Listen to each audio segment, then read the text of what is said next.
مشرکین مکہ رسول کریم صلی اللہ علیہ وسلم کے بارے میں معاذ اللہ باتیں کرتے تھے تو حضور اللہ کے دیے ہوئے علم سے انہیں جان لیا کرتے تھے۔ ایک دن وہ باتیں کر رہے تھے تو باتیں کرتے کرتے نا مشرکین مکہ نے عجیب بات کر دی، نادان تھے نا، جانتے نہیں تھے، عجیب بات کر دی، کہنے لگے آہستہ بولو کہیں محمد صلی اللہ علیہ وسلم کا رب سن نہ لے،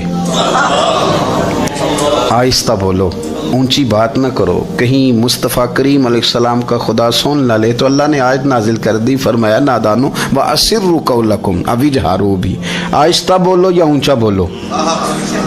اور شارحین نے مفسرین نے لکھا ہے نہ بھی بولو، آہستہ بولو یا اونچا بولو، یا بے شک تم کوئی بات زبان سے ادا نہ بھی کرو، انہو علیم بذات الصدور، رب تو تمہارے دلوں کے حال جاننے والا ہے، اسے تو پتہ ہے تم نے سینے میں کیا چھپایا ہے، حسد چھپایا ہے کہ رشک چھپایا ہے، عداوت چھپائی ہے کہ محبت چھپائی ہے، اسے تو پتہ ہے، اسے خبر ہے، اس لیے کہ وہ نظر ہی تمہارے دل پہ رکھتا ہے، اسے پتہ ہے تمہارے اندر کیا ہے۔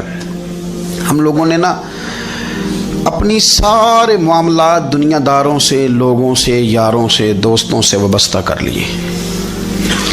ہمیں تعریف بھی بندوں سے چاہیے،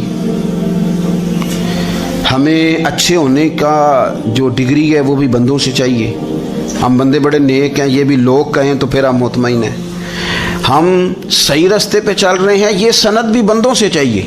ہر بات پر اعتماد خلق، ہر وقت لوگوں پر ہی دھیان، لوگوں پر ہی توجہ، لوگوں کے معاملات ہی ڈسکس کرنا، بھئی یہ تو تیرے ذمہ ہی نہیں، تجھے تو کہا گیا ہے کہ وَمَن يَتَوَكَّلْ عَلَى اللَّهِ، تو اپنے رب کی ذات پر بھروسہ کر، فَهُوَ حَسْبُهُ، وہ تیرے لیے دنیا میں بھی کافی ہو جائے گا، آخرت میں بھی کافی ہو جائے گا، وہ تیرے لیے کافی ہے تیرا رب رسول۔ تو اللہ رسول کی جانب توجہ کر۔ ہماری ساری معاملات بندوں کے ساتھ مطلب فلانے کو کیا مل رہا ہے، فلانا کدھر جا رہا ہے، فلانے کے پیسوں پہ میرا کتنا حق ہے، فلانا آگے نکل گیا، فلاں پیچھے رہ گیا، فلاں نے محبت سے نہیں دیکھا، فلاں نے یہ کر دیا، ساتھ چھوڑیں، یہ تو ہر وقت تو ذکر آپ کو اللہ کا کرنا تھا۔ یا ایھا الذین آمنوا اذکروا اللہ ذکرا کثیرا وسبحوہ بکرۃ واصیلا، یہ جو آپ ہر وقت بندے کر رہے ہیں یہ تو آپ کو حکم ہی نہیں ہے، آپ نے تو ہر وقت اللہ اللہ کرنی تھی، تو جو کام کرنے کا تھا وہ چھوڑ دیا، جو نہیں کرنا چاہیے تھا اس پہ بحث شروع کر دی، پھر دل کے اندر مد و جزر خراب ہوتے ہیں، قلبی واردات بگڑ جاتی ہے، حسد پیدا ہوتا ہے، انسان کو لالچ پیدا ہوتا ہے، انسان حریص ہو جاتا ہے، انسان لوگوں سے عداوتیں پال لیتا ہے۔ کبھی ایسا کام نہ کرے۔ شہد بڑا میٹھا ہوتا ہے، عرب کے اندر ایک درخت پایا جاتا تھا، ایلوا اس کو کہتے تھے، اس طرح ہمارے ہاں نیم نہیں ہوتی، کڑوا ترین اس کا ذائقہ ہوتا ہے، اور آپ کچھ دیر اس کو پانی میں ڈال دیں تو پانی بھی سارا کڑوا ہو جاتا ہے، چونکہ اس کے خمیر میں رب کریم نے کرواہٹ رکھی ہے، اور حکمت ہے، اس کرواہٹ کا بھی اپنی جگہ فائدہ ہے۔ لیکن حضور سید عالم صلی اللہ علیہ وسلم نے ایک مثال بیان فرمائی، اور وہ بڑی سمجھنے کی ہے۔ حضور مثالیں دیتے تھے تو کمال ہو جاتی تھی، بڑے سے بڑا ان پڑھ بندہ بھی اس کی روح تک بات اتر جاتی تھی۔ کریم محبوب علیہ السلام فرمانے لگے کہ اگر ایلوا درخت کے کچھ ٹکڑے شہد میں ڈال دیے جائیں نا تو شہد سے زیادہ میٹھی چیز کوئی نہیں ہوتی۔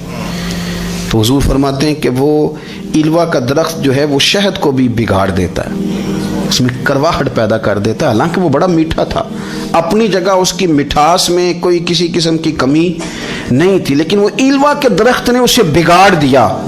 اللہ کے محبوب فرماتے ہیں جس طرح ایلوا کا درخت شہد کو تباہ کر دیتا ہے نا، اس طرح حسد آدمی کے ایمان کو تباہ کر دیتا ہے۔ ایمان بڑی میٹھی چیز ہے، بڑی حسین چیز ہے، لیکن جب حسد آ گیا نا، حسد ہے کیا؟ حسد بندوں سے نہیں ہوتا، یہ سمجھ لیں۔ حسد کا مطلب، حسد کی لغوی تعریف یہ ہے کہ یہ سمجھ لینا کہ یا اللہ اسے نہیں دینا چاہیے تھا، مجھے دینا چاہیے تھا، یہ تعریف ہے۔ تو حسد ہوتا کس سے؟ حسد دراصل بندے پہ نہیں کیا جاتا، حسد کا معنی یہ ہے کہ آپ اللہ کی تقسیم پر اعتراض کر رہے ہیں، آپ کا کہنا یہ ہے کہ یا اللہ یہ تقسیم ٹھیک نہیں ہوئی، معاذ اللہ یہ ادھر چلا گیا، یہ تو ادھر آنے والی چیز تھی، تو یہ آپ نے ڈائریکٹ جو مقابلہ شروع کیا، معاذ اللہ یہ تو آپ نے اللہ کی تقسیم کے ساتھ شروع کر دی، تو پھر دل میں بگاڑ آتا ہے، پھر انسان ٹوٹ پھوٹ کا شکار ہوتا ہے، پھر وہ کمزور پڑ جاتا ہے، پھر وہ ایسی باتیں کرتا ہے جو اس کے منصب کے مطابق نہیں ہوتی، کچی بات کرتا ہے، کمزور بات۔ اللہ بہتر جانتے ہیں کون سی چیز اس نے کہاں رکھنی ہے۔ رب کی حکمت پر اور اس کی دی ہوئی توفیق پر راضی رہنا ایمان کا تقاضا ہے، لیکن ہمیں تو چاہیے تقسیم اپنی مرضی کی۔ ادھر کیوں چلا گیا، ادھر آنا چاہیے تھا۔ بھئی آپ کو یہ کس نے حق دیا ہے؟ مالک نے جو چاہا، جب چاہا، جہاں چاہا اپنے فضل سے عطا فرمایا۔ حسد، اور پھر اس کے اگر کوئی حسد نہیں کرتا تو لالچ شروع کر دیتا ہے، وہ کہتا ہے کہ یہ جو اس کا مال ہے اس میں میرا بھی حق تھا، یہ تو مجھے ملنا چاہیے تھا۔ آپ یقین کریں کہ بندے بندوں سے کم پیار کرتے ہیں، جیبوں سے زیادہ پیار کرتے ہیں۔ اس بندے کو تو کوئی نقصان نہیں جس کے ساتھ آپ نے تعلق رکھا ہوا ہے جیب کا، لیکن آپ بڑے کمزور ہو گئے۔ آپ جب لالچ کر لیا، نفسانیت میں آ گئے تو آپ کمزور پڑ گئے۔ آپ نے مطلب کیا، آپ کا کیا خیال تھا کہ رب کی بارگاہ سے کوئی کم ملنے والا تھا جو بندوں پہ اتنی توجہ کر لی؟ حضرت بہلول دانا رحمۃ اللہ علیہ نے کیا خوبصورت انداز ہے، رب کریم کے بندوں کی باتیں اللہ کے لشکروں میں سے لشکر، کیا سوچ تھی، کیا نظریہ تھا، کیوں یہ لوگ اتنے مضبوط تھے، فکری طور پر مضبوط تھے، فکری طور پر۔ ہارون رشید حج کر کے واپس آ رہا ہے، حضرت بہلول دانا راستے میں بیٹھے ہیں، ملاقات ہو گئی، کہنے لگا حضور کوئی حکم ہو تو بتائیے گا۔ فرمانے لگے کوئی نہیں، تو جا اپنا کام کر۔ بادشاہ ہے، یا کسی کو کارڈ مل جائے تو وہ لوگوں کو دکھاتا پھرتا ہے، وزیر صاحب نے خود دیا ہے۔ بادشاہ وقت خود کر، حضرت کوئی حکم ہو تو؟ فرمایا نہیں، اللہ خیر کرے گا۔ تو کہنے لگا حضور میں نے سنا ہے آپ مقروض ہیں، تو بتا ہی دیتے۔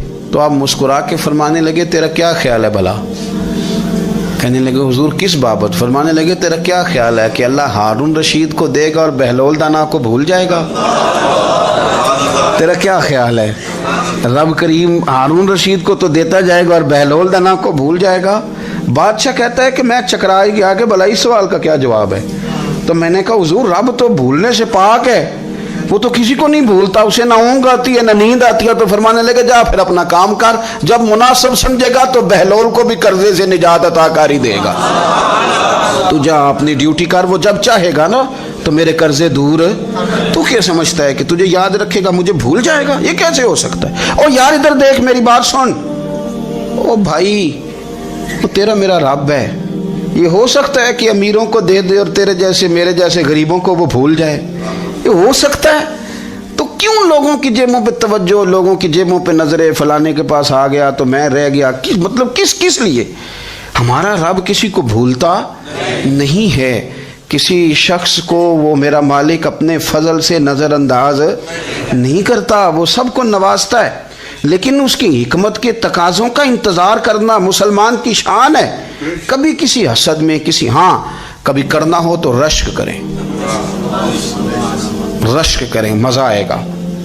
اور یہ رشک کرنے کا نا، رشک کا معنی کیا ہے؟ حسد کا معنی ہے یا اللہ اسے نہیں دینا چاہیے تھا، مجھے دینا چاہیے تھا، اور رشک کا معنی یا اللہ تو نے دیا ہے، کیا بات ہے، اسے دیا تو کیا بات، اگر تو نے دیا تو مالک جچا بھی ہے، اگر تو نے دیا ہے تو نظر بھی آیا ہے، اگر تو نے دیا ہے تو پھر کیا بات ہے، کمال ہو گئی، وہ نظر آ رہا ہے۔ اور یا اللہ اسے دیا ہے تو میں بھی تیرا بندہ ہوں، اسے بھی اور دے اور مجھے بھی عطا فرما۔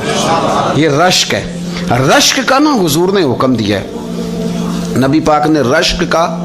ہمارا یہ مسئلہ ہے کہ ہم نا جو کرنے والا کام ہے وہ نہیں کرتے، رشک کریں۔ بخاری مسلم میں حدیث ہے، نبی پاک صلی اللہ علیہ وسلم نے فرمایا دو بندوں پر رشک کرو۔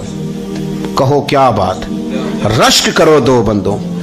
یا رسول اللہ کون کون سے؟ فرمایا ایک وہ مالدار جسے اللہ دولت دے اور وہ صبح بھی رب کے رستے میں خیرات کرے اور شام بھی رب کے رستے میں خیرات کرے، یہ قابل رشک ہے۔ کہو تیری کیا بات ہے بھائی، کیا تجھے اللہ نے نوازا ہے، اور اس پر رشک کرو کو یا اللہ اسے اور دے تاکہ یہ تیرے بندوں پہ اور اثار کرے اور تیرے بندوں پہ سخاوت کرے، اور اللہ اس کے فعل تصدق ہمیں بھی عطا فرما۔ اور حضور فرماتے ہیں ایک مالدار پر جو صبح و شام سخاوت کرے، اور ایک اس عالم پر جسے اللہ قرآن کا علم دے، وہ صبح بھی لوگوں کو قرآن مجید کے ترجمے، تفسیریں، قرآن کے درس سکھائے، اور شام بھی لوگوں کو قرآن مجید کے درس عطا فرمائے۔ اس پر رشک کرو, کہو کیا بات ہے یار تیری, تجھے اللہ نے کتنا نوازا. قابل رشک لوگوں پر رشک کرو, ان کی تعریف کرو, ان کے لیے اچھے کلمات ادا کرو. معاشرے میں حسد پرموٹ ہوا ہے, اگر کبھی رشک پرموٹ ہوتا نا تو عزتیں بڑھ جاتی, محبتیں بڑھ جاتی, خلوص میں اضافہ ہوتا, لوگ ایک دوسرے کے قریب آتے.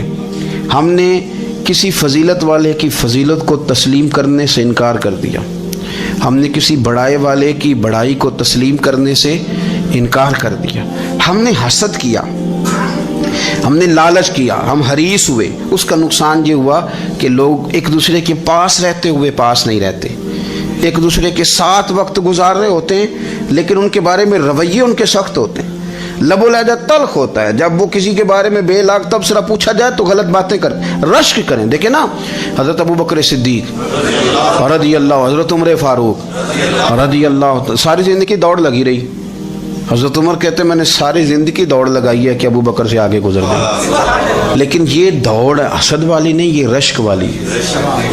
فرماتے میرا دل کرتا تھا کہ میں نیکیوں میں ابو بکر سے آگے گزر جاؤں, حضور کے عشق میں ابو بکر سے آگے گزر جاؤں, نبی پاک علیہ السلام کی اولاد کی محبت میں ابو بکر سے آگے گزر جاؤں, میں نا خیر کے کاموں میں آگے گزروں. کہتے میرا ساری زندگی رشک کا رشتہ رہا. یہ رشتہ شاندار ہے, اس پر عمل کریں, اس پر توجہ کریں, بجائے اس کے کہ یہ کہنا کہ استاد جی کا فلانے سے زیادہ پیار ہے. پیار کی وجوہات تلاش کر, مرشد فلانے پہ نظر رکھتے ہیں تو میرے بھائی وہ نوٹوں کی وجہ سے نظر نہیں رکھتے, تو وجہ تو تلاش کرنا, وجہ کیا ہے.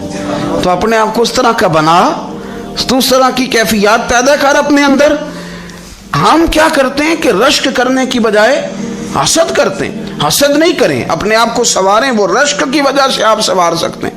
نبی پاک علیہ السلام کی پیاری زوجہ ام المومنین سیدہ عائشہ صدیقہ,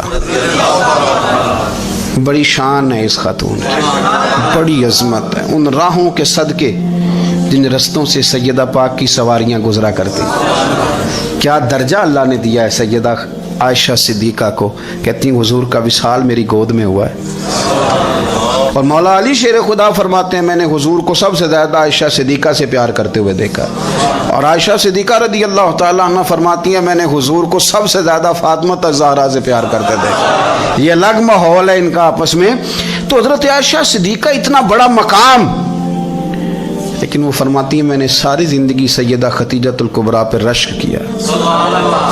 میں نے کہا کیا بات تھی اس خاتون کی جو وصال کر گئیں, لیکن شاید کو دن خالی جاتا ہو کہ مدینے والے ان کی وفاؤں کا ذکر نہ کرتے, شاید کوئی خالی دن جاتا. کہتی ہے میں نے اتنا قابل رشک ماحول نہیں دیکھا. ایک دن حضور گھر میں گوشت لائے اور مجھ سے فرمایا عائشہ گوشت پکاؤ, تو میں اسے صاف کرنے لگی تو حضور فرمانے لگے شوربہ ذرا زیادہ کرنا. میں نے عرض کی حضور کیا کچھ مہمان آئیں گے گھر میں؟ تو فرمایا نہیں عائشہ, مدینہ منورہ میں نا مجھے پتہ چلا ہے خدیجۃ الکبریٰ کی کچھ سہیلیاں آئی ہیں, تو شوربہ بنا, میں انہیں پہنچاؤں گا خدیجہ کی سہیلیوں کو, شوربہ زیادہ پکا ذرا. تو حضرت عائشہ صدیقہ کہتی ہے میں نے بڑے نرم لب و لہجے میں بڑی بنا سوار کے مسجع مکفہ چن کے جملے بات کی. میں نے عرض کی حضور سنا ہے وہ آپ سے 15 سال عمر میں بڑی تھیں, نکاح بھی پہلے ہو چکا تھا, اور بتاتے ہیں لوگ کہ بظاہر کوئی حسن و جمال بھی اس ماحول کا نہیں تھا. حضور اللہ نے آپ کو جوان اور خوبصورت بیویاں دی ہیں, پر میں جب بھی سنتی ہوں جناب خدیجہ کا ذکر ہی سنتی ہوں. میں نے رشک کے انداز میں کہا. کہتی میں بات کہہ کے خاموش ہو گئی, اور جب میں نے نظر اٹھا کے دیکھا تو حضور کی آنکھوں میں آنسو.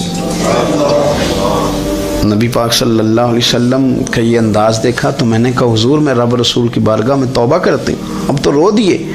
تو حضور فرمانے لگے عائشہ یہاں جو بھی آیا ہے نا وہ سکھوں اور آسانیوں کے دنوں میں آیا ہے, اور خدیجہ میری ان دنوں کی ساتھی تھی جو میرے تکلیف کے دن تھے, میری آزمائشوں کی, میری پریشانیوں کی میری ساتھی تھی. جب لوگ مجھے تکلیف دیتے تھے میں گھر جاتا تھا تو مجھے کہتی تھی حضور آپ تو صلہ رحمی کرتے ہیں, غریبوں کا بوجھ اٹھاتے ہیں, آپ تو لوگوں کے ساتھ محبت سے پیش آتے ہیں, حضور آپ پریشان نہ ہو, آپ کا رب آپ کو ہمیشہ عزت ہی عطا فرمائے گا. فرمایا وہ میری تکلیفوں کی اسے کیسے, میرے بھائی رشک کیا لوگوں نے ایک دوسرے پر. حسد نہیں کیا.